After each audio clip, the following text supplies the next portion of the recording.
G'day ladies and gentlemen, welcome back to the channel. I'm of course Keflis, and today we're going to be making a really quick video today on the channel. We are going to be doing a how to build video featuring all the Ionian champions. So one of you requested a continuation of the how to build series. I was going to do it anyway, but since you requested specifically that you want to see Ionia first, we're going to do the Ionia region first. So we're going to be covering all 4 Ionia champions currently in POC. Those champions are Lee Sin, Yasuo, Master Yi, and of course Sett. Now one thing to note here as well is that we scroll, I think, a little bit far up. There are a couple of Ionian champions which are theoretically from Ionia, but unfortunately in Legends of Runeterra they are not registered as Ionian. The most prominent example here is probably the Jhin. I know Jhin is an Ionian champion, but in Legends of Runeterra he is registered as a Runeterran champion. So for those of you who are watching this video, probably knows a little bit about League lore, haven't played Legends of Runeterra, only know about League of Legends and, you know, again, League lore. Do note that this is only going to involve what the game registers, what Legends of Runeterra registers as Ionian champions, and like I mentioned, Lee Sin, Yasuo, Master Yi, and Sett. Alright, so let's talk about Lee Sin first. So Lee Sin is probably one of the best Ionian champions. I don't want to say the best, but I would say he is probably fairly decent. I think that's a more appropriate description of it. But mainly the reason why I say so is because of his star powers here.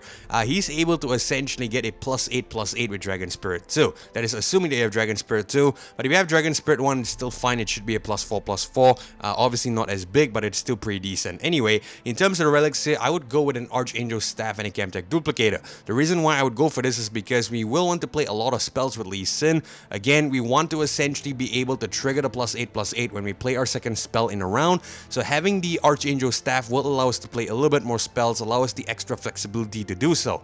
Now, Chemtech Duplicator, a relatively recent acquisition, is also really good here because essentially its function is just to duplicate the spell plate. So obviously, as you can tell, we are going to be able to trigger that star power really easily. Now, if I had this third slot here, a rare relic slot, I would probably go with a Dreadway Chase Gun, mainly because we should be able to create 2 warning shots in hand, allowing us to essentially get the initial +8/+8 on the unit because we are able to play 2 copies of warning shot. However, like I mentioned, with the introduction of Chemtech Duplicator, we don't have to play both the warning shots on turn 1. What we can do is we play one first, we keep the other one for the next turn. I actually can't remember if this is fleeting. Let me just quickly double check. It's not fleeting, cool. So that means we can play one on the first turn, keep the second for the next turn, that way we're not wasting the +8/+8 buff. Now, 2 other options that I've been told are really good here are probably Riggo's Lantern and Droging's Crown. Well, Droging's Crown is what I would usually run if I didn't have Chemtech Duplicator. Riggo's Lantern was a discovery courtesy of a viewer here on the channel. So Droging's Crown is pretty good on the Lee Sin because you must remember, like I said, we are raising the stats of the units to +8/+8.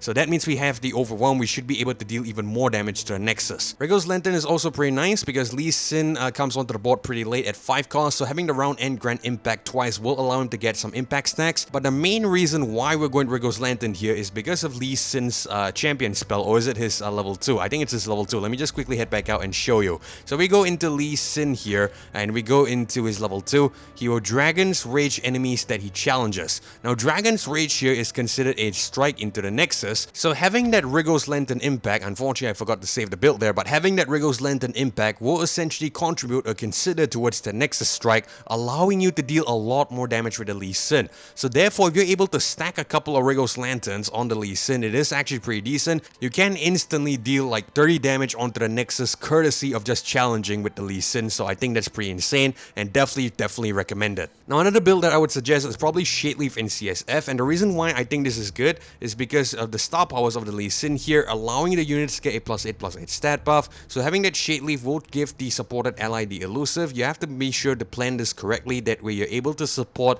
the unit that will get a +8/+8, and then the CSF will then kick in, transfer that elusive as well as the stat back onto the Lee Sin, allowing you to essentially deal a lot of damage to the Nexus. So I think that's a pretty decent build. Now onto common relics here. 2 common relics that I would definitely suggest is probably Choking's Crusher and Lost Chapter. Like I mentioned earlier, the Choking's Crusher and the Choking's Crown will give some units Overwhelm. In the case of Choking's Crusher, it's only unique to Lee Sin, so you have to be sure that Lee Sin's the one getting the +8/+8 stat buff, allowing you to fully capitalize off this relic.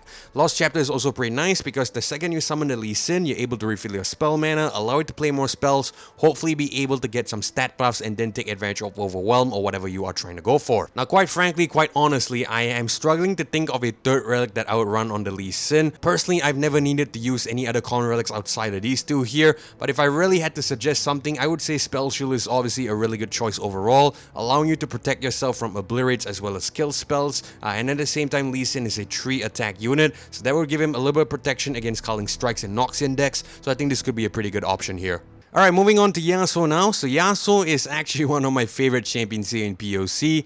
He's actually one of the first champions I got to level 30 and 3 stars, if I'm going to be totally honest with you. I just simply got a lot of fragments for him for some reason, and yeah, he has been a really good custodian, a really good servant here on the channel, and Yasuo is just probably one of the best in my opinion. Now, in terms of the Yasuo here, my favorite build is probably the Tempest Blade Inheritance as well as the Choking's Crown. This is a build that I have used to much success here on the channel, and the reason why I say so is because with the Tempest Blade, you're able to stun all enemies upon leveling up the Yasuo, and that is a really easy task to accomplish. The Crown Grand Inheritance is also nice because once you level them up, aside from stunning all enemies, you're able to get a rally as well, allowing you to attack on the very same turn. Now, Choking's Crown with the Overwhelm is there so that you're able to deal some damage in case there are some blockers on the enemy side. Assuming that you've stunned the entire board, the AI decides to summon a unit, replace a unit, you will still have the Overwhelm, allowing you to deal some damage back in return. Now, in terms of relic alternatives here, I would probably say Shadeleaf in CSF is pretty decent. So the reason why this works as well is because you are going to want to kill that Fey Blade Twirler unit, which will actually get a lot of stats on it, mainly because you are going to be stunning quite frequently. So if you are stunning quite frequently, the Fey Blade Twirler is going to get a lot of stat buffs. So having that Shadeleaf will allow you to essentially kill that Fey Blade Twirler, transfer the elusive as well as the stats back onto the Yasuo, allowing you to deal damage with those stats. Now, Laurent Blade Rack is here because the Challenger I think could be pretty decent. Quite frankly, I'm not really sure what other alternatives can you go for here. I would say Shadeleaf and CSF is probably your best bet, but I think Blade Rack is also pretty decent as well, allowing you to make sure that you're able to attack safely with the Yasuo. I think is pretty decent. Stalker's Blade is also pretty nice. Actually, Stalker's Blade could work mainly because the Yasuo will get his stats raised because of the star power there, so having that will allow you to essentially use Stalker's Blade to your advantage, but I think this is probably only useful for one turn, and it's probably only going to be the first time you summon Yasuo. And finally, I think Laurent Blade Rack is also pretty decent, mainly because with the allies have Challenger, you should be able to fashion out better chances to attack, allow your Yasuo to attack safely, and essentially making sure that he's able to survive a little longer into the game. Alright, in terms of some common relics here, again, I would suggest Choking's Crusher, same reason as Choking's Crown. Yasuo is actually going to get his stats raised because of his star powers here, so having that Overwhelm will allow you to essentially take advantage of those raised stats. Everfrost is also pretty good. In fact, Everfrost was what I ran before I was able to get the Tempest Blade, and the reason why I think this is great is because having this Everfrost will allow you to stun the strongest enemy upon summon, essentially accelerating Yasuo's level up a little bit. So this is definitely a really good option for you. It's still a fairly viable option in the higher end build, so you definitely can consider this if you are lacking on 1 or 2 rare relics. Now finally, Ginsu's Rage Blade is also pretty nice. Rage Blade will allow you to raise Yasuo's attack stat whenever he attacks, essentially prepping him up for his level 2, because you must remember, when he goes up to level 2, instead of dealing 2 to a unit whenever he's stunned, he's going to strike the unit, so that means he's going to take advantage of his attack stat here, so being able to build that up a little bit faster is definitely pretty decent. Alright, we're going to take a look at Master Yi now. So in terms of Master Yi, the build that I have currently on him is Archangel Staff and Choking's Crown. Now if I had an extra sword, I would probably go with a Chemtech Duplicator here, and the reason why I say that is because Master Yi will get a lot of stat buffs if you play a lot of spells. So Archangel Staff will facilitate that, allow you to get enough spell mana to constantly spam spells on a consistent basis. Choking's Crown will allow you to take advantage of those raised stats because, again, as you can see here, whenever you flow, grant all allied Master Yis everywhere +2/+0. So playing this consistently will give you a really beefy Master Yi, allowing you to capitalize off the Overwhelm. Chemtech Duplicator is a new addition, and the reason why this works is because, like I mentioned, being able to duplicate the amount of spells is definitely pretty insane, allowing you to get a pretty crazy attack stat here, so I think this is definitely a really good build. Now in terms of some relic alternatives here, yet again I have to recommend Shadeleaf and Corrupted Star Fragment. I know I've been recommending this quite frequently, and it is sometimes a little bit hard to get, especially the CSF. Shadeleaf you can get from the Annie campaign, but this is just a really good build and a justifiable build on the Master Yi, I feel, mainly because with the Shadeleaf and CSF, the same concept applies here. Say for example you need to deal a little bit more damage with the Master Yi here because you need to deal 12+ damage to level up. Having that Shadeleaf and CSF is pretty decent because you're able to essentially get the stats as well as the elusive from the supported ally onto the Yi, allowing you to offset that deficit or potentially deal a little bit extra damage in the process. Now I also suggest a Stalker's Blade here, mainly because being able to strike is pretty decent. I know it's not going to be that great because when when you summon the Master Yi, he's coming on at 2 attack, so Stalker's Blade isn't really doing enough damage, but trust me, every little thing counts, so therefore having the Stalker's Blade I think is a pretty justifiable build here. Although not the greatest, it is pretty decent in my opinion. Now here's also another pretty fun build that I would recommend. Going with double Bounty Hunter's Renown and 1 Heart of Gold, or conversely, going with 1 Bounty Hunter's Renown and double Heart of Gold is also pretty good. And the reason why I like this is because essentially with these two items, you're essentially raising the attack stat of Master Yi for every 200 gold you have, allowing you to essentially accelerate Master Yi's level up a little bit faster, and I think that's definitely a pretty decent option here. It's not exactly spell based, but at the very least you are leveling up Master Yi faster, giving him access to his Alpha Strike, allowing you to essentially kill the weakest enemy whenever you attack. Now in terms of common relics here, Rageblade, Banshee's Veil, and Droking's Crusher are pretty nice. Ginsu's Rageblade is probably one of the first relics I use on Master Yi when I first play him. I think it was pretty decent because essentially we are going to want to be attacking quite consistently, so that means it's just extra damage output, which in my opinion is pretty great. Now Banshee's Veil is there for protection because again, Master Yi is a really weak champion. Take a look at his health stat here, a 3 health on Master Yi.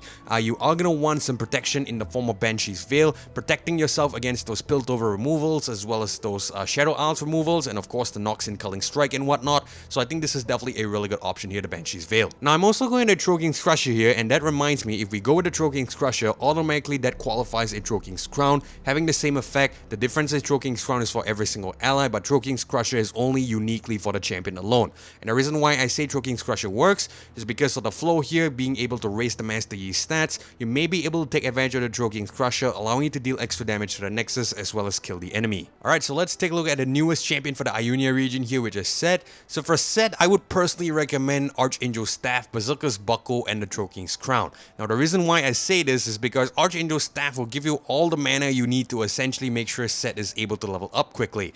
Now once he levels up, he's able to essentially not die, and even on level 1, he will get a barrier, making sure that he's not able to drop below 1 health while attacking. So because of that, I would recommend a Berserker's Buckle. Now Berserker's Buckle will be able to ensure that you're able to raise Sett's stats consistently, ensuring that he's able to do a lot of damage. Now because you are going to be doing a lot of damage, you are going to want a Droking's Crown here to supplement that, taking advantage of the raised stats, taking advantage of the beefed up Sett, allowing you to deal a lot of damage to the Nexus. Now in terms of some relic alternatives here, I would definitely suggest Hymn of Valor as well as Riggo's Lantern. I'm still unsure about Chemtech Duplicator, but I assume this could be a pretty good option. But let's talk about Hymn of Valor as well as Riggo's Lantern first. So Hymn of Valor is definitely great in my opinion, because creating a redoubled Valor in hand that costs 3 will definitely allow you to raise the Sett stats to a pretty insane level. Now Riggo's Lantern is nice because again, Sett is a fairly expensive champion. He's going to be sitting in your hand for quite some time. Riggo's Lantern will be able to stack, allowing you to deal a lot of damage whenever you attack. Now in terms of some common relics, I would definitely recommend either a Lost Chapter, a Ginsu's Rageblade, or a Warmock's Armor. So Lost Chapter is definitely really nice, especially if you are leveling up your Sett for the first time. You're able to refill your spell mana, give you a little bit of extra mana in order to level him up a little bit faster, because he needs to see 40 plus mana plate to level up, which is a little bit hard to ask. Now Ginsu's Rageblade is also pretty nice because that will allow you to get some extra stats on the Sett, because you must remember, even though he will not die on attacking turns, his health will still drop, so therefore having the Ginsu's Rageblade will allow you to essentially get some extra stats, making sure that he's able to survive a little bit better in the coming turns. Now the next relic, the Warmock's Armor, in my opinion is a must-have on the Sett if you are not able to get 3 rare relic slots here, and the reason why I say so is because, as I mentioned, Sett's health will still drop when attacking even though he gets a barrier, because the barrier only kicks in after the health has dropped. Alright, and there you go. Those are my build suggestions for all 4 Ionian champions here in POC in Legends Runeterra. Now, I'm sure you guys have your own personal ideas as well as a lot of interesting builds. So if you do, definitely leave them down in the comment section down below. Either way, we are going to end things here because we are running out of time. So if you enjoyed this video or found it helpful, please consider leaving a like as well as subscribing to the channel. I really do appreciate the support, but most importantly, it's so that you don't miss future episodes of Legends Runeterra or Path of Champions content just like this one. Either way, thank you guys so much for watching as well as joining me in this video. This is Keflo signing off. Hopefully I catch you guys in the next one. Goodbye.